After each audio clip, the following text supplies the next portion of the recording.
Hey guys, Jim here. Welcome back to the channel. I really appreciate you stopping by. Today I've got a bunch of pickups that I've been making lately. I've got a piece of mail that I received from a wonderful YouTuber. I've got a contest win that I got from another YouTuber, and just general hodgepodge of stuff that I want to share with you guys. So I'm going to get right started. I got in the mail this package yesterday, and this is from a great member of our community, Shannon, over at Back to the Cardboard. I have not looked inside here. I opened it at the top just for the ease of operation here while doing the video, and it looks like there's a book in here. So let's take a look and see what we got here. Oh, I like that. Fenway Dirt. How awesome is that? And it's got this book that looks pretty cool. Oh wow, The Glory of Their Times, new and enlarged edition. Now this is very, very cool. Shannon had talked about this book on one of his videos, and I mentioned to him that I needed to pick this book up, that I wanted to read it, and lo and behold, here it is. It shows up in my mail along with Fenway Dirt. How cool is that?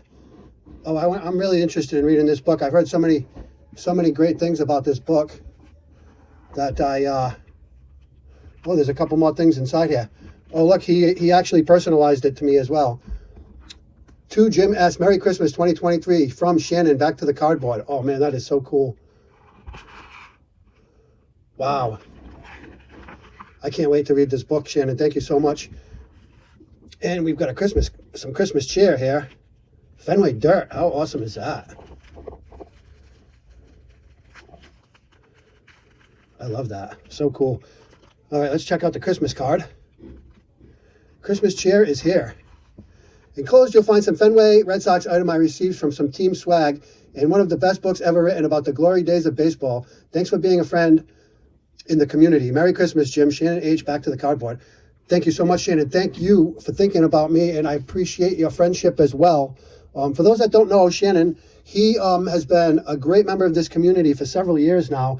He did take some time off, maybe a year or a year and a half or so from YouTube, which is totally understandable, but he is back now in full force, and he makes some great videos. He's a very entertaining guy.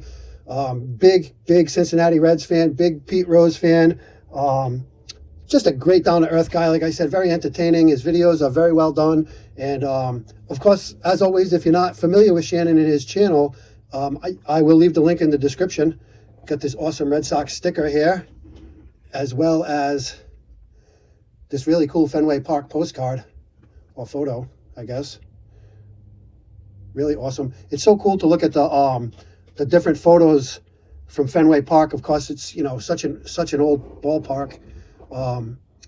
To see the different photos and to see how the park has changed, and especially when you get a photo like this where you can see the surrounding area, it's really cool to see how it's changed over the years. So really, really awesome. Thanks so much, Shannon. I really appreciate you thinking of me, buddy, and I can't wait to get started on this book. I'm really looking forward to reading that. So again, go check out Back to the Cardboard if you're not familiar with Shannon. He's a great guy. The link will be in the description. Next up, I got a contest win from Angry Old Man Ed, and he sent me a nice note. He said, Jim, congrats on winning the photo. Thanks for your support of the channel. Also, thanks for being a great member of the community. Keep your great videos coming. All the best, Ed, Angry Old Man. Well, thank you very much, Ed. I appreciate the opportunity to win this beautiful Dale Murphy autographed 8x10 photo, and that just looks great, man. Nice signature there on the top in blue Sharpie, and, you know, of course, Dale Murphy, a two-time MVP. He was just a great player. Many people believe he should be in the Hall of Fame, and I don't know that I would argue with that.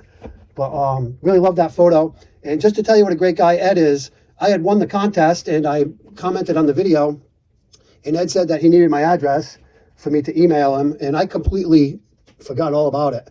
And didn't email him, and like 2 weeks went by, and he emailed me, and he said, hey, I need your address so I can send you that photo, which is really cool, because I know that, you know, some people, if you win a contest and you don't get back to them and get them your address, they just say, yeah, well, whatever, and forget about it, which I can understand that too. But, you know, it just goes to show what a great guy Ed is. He wanted to make sure that he got that photo to me, and I really appreciate that. So, you know, go check out Angry Old Man. He's a great guy, does a lot of TTMs, autographs, and he's really supportive. He does a lot of shout outs, and just very supportive throughout the community. So, Angry Old Man, again, the link will be in the description. Next up, I won this soccer card. It's from the 1938 Churchman set, and I won this off Facebook. I had joined a pre-war card and ephemera group, and they were doing a giveaway, and all you had to do was leave a comment on the post, and they would draw a name, and you could win this. And I left a comment, and sure enough, they picked my name, and here it is. They sent it to me, and I didn't know anything about this guy, Stanley Matthews, but turns out he's probably he's ranked in the top 50 greatest footballers of all time by many different groups, and one of the greatest players ever to play out of England. So Stanley Matthews, very, very, very interesting. Really enjoyed learning and reading up about him, and it was pretty cool to just win this vintage pre-war card. Something that I would have never bought on my own, but it was pretty cool to get that because, like I said, I was able to learn about somebody that I knew absolutely nothing about. So now to my pickups. My 42nd Hall of Fame autograph here with this 1992 front row Frank Thomas card I picked up from my friend Paul, who is a local guy to me. I've talked about him many times. He owned a card shop back in the 80s, and he sold me this card very, very inexpensively. And you can see it's got a sticker on the back of it that came with it. And it's number 3646 of 4,000. So I'm real happy to have Frank Thomas's autograph in the Hall of Fame autograph collection. Okay, I got a bunch of pickups here, a bunch of slabs I'm just going to go through quickly. Very inexpensive slabs here, by the way, just rounding out the year with some cheap pickups and additions to the collection. Not really any vintage, but some real nice stuff. Anyway, here I've got the 1987 Topps Tiffany Barry Larkin. That's his rookie card. One of my goals for the 2024 is to pick up as many Hall of Fame rookie cards from the Tiffany sets as I can in 2024. This next card I will blame on Ray from Philly.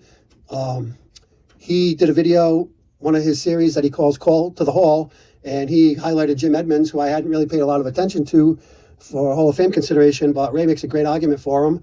And I had a bunch of his rookie cards sitting in a box, so I went through them and I looked through them, and this one seemed to be in the best condition, so I actually sent this into PSA myself, and it came back a gem at 10, so I made a good choice on that one.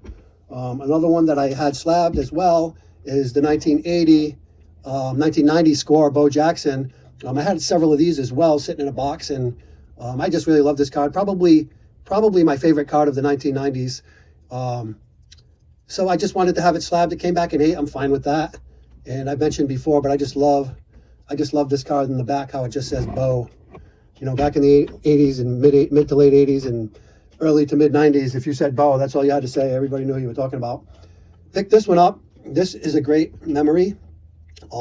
Not just for, Dodgers fans, of course, but any fan of baseball that was around in the late 80s paying attention to baseball will remember this moment. This is the home run that Kirk Gibson hit in the 1988 World Series, where he was injured and could barely walk, and came to the plate and hit a home run off the great relief pitcher Dennis Eckersley to win the game.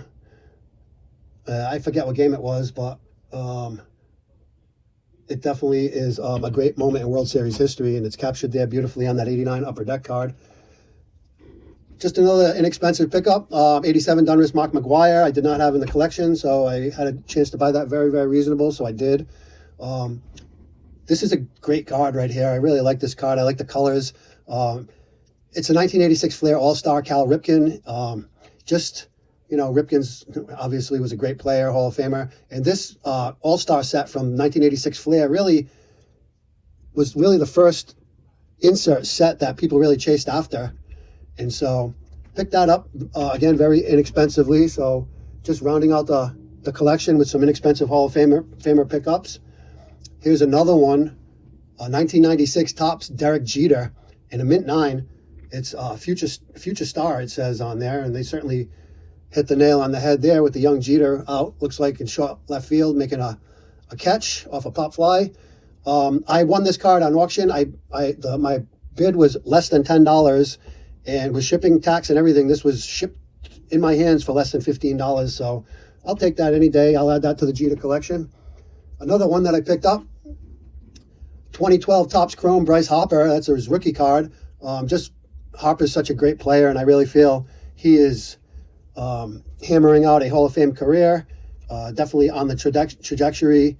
So I thought that it would be a good idea to get his rookie card before he really cements that Hall of Fame legacy and the card rises in price beyond what I'm willing to pay for it. So there it is. I now have it. Next up, I've got this 2002 Bowman Joe Mauer.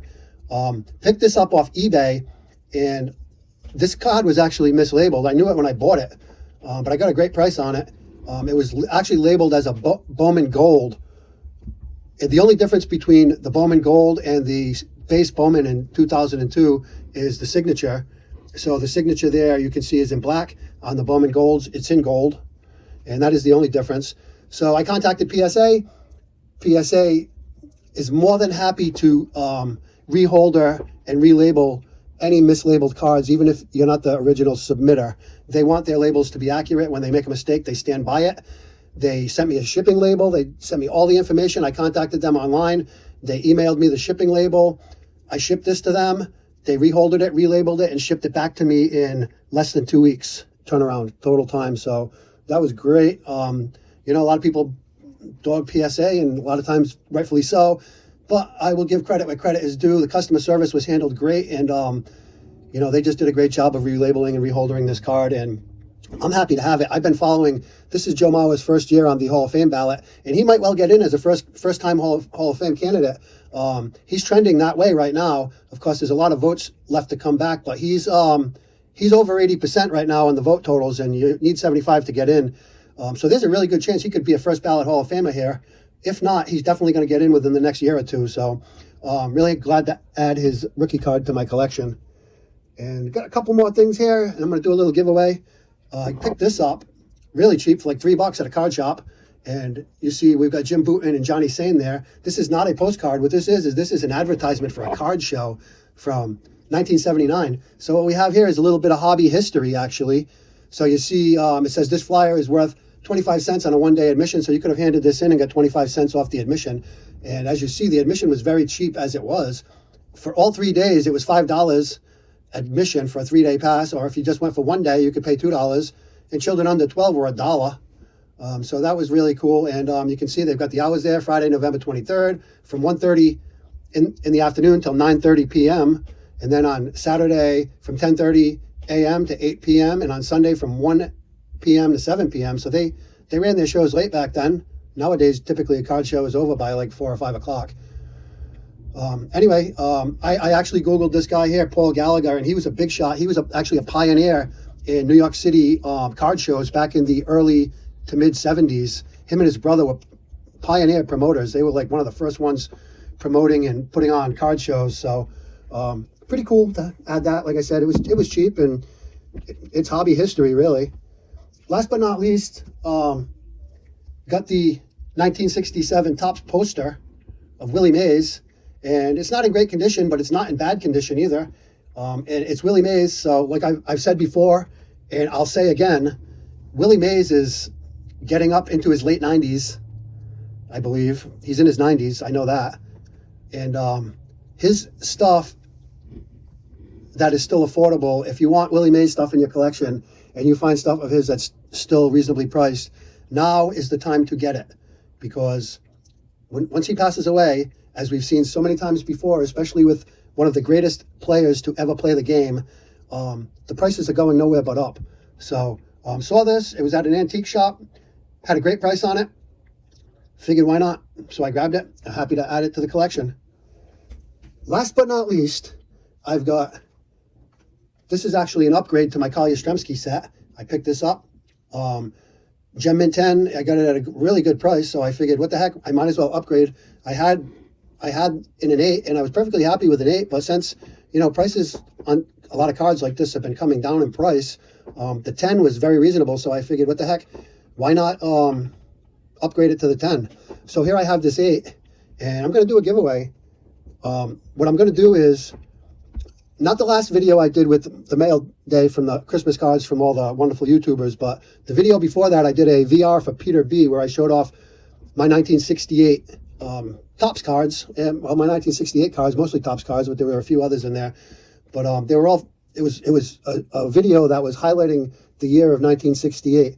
Well, in that video, there was one card that I slid in there that was not a 1968 card. So if you want to be entered to win this, what I want you to do is I want you to send me an email. Do not leave the comment here on the comments. My email will be in the description. Send me an email and tell me what card was in that video that was not a 1968 card and did not belong in that video.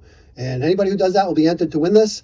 Maybe a week or so, I'll come back and do a video, and whoever enters will get entered into the contest. I'll spin the wheel and we'll give this card away to someone. So that's all I got, guys. I know it was a lot. Appreciate you taking the time to watch. Talk to you all soon. Bye for now.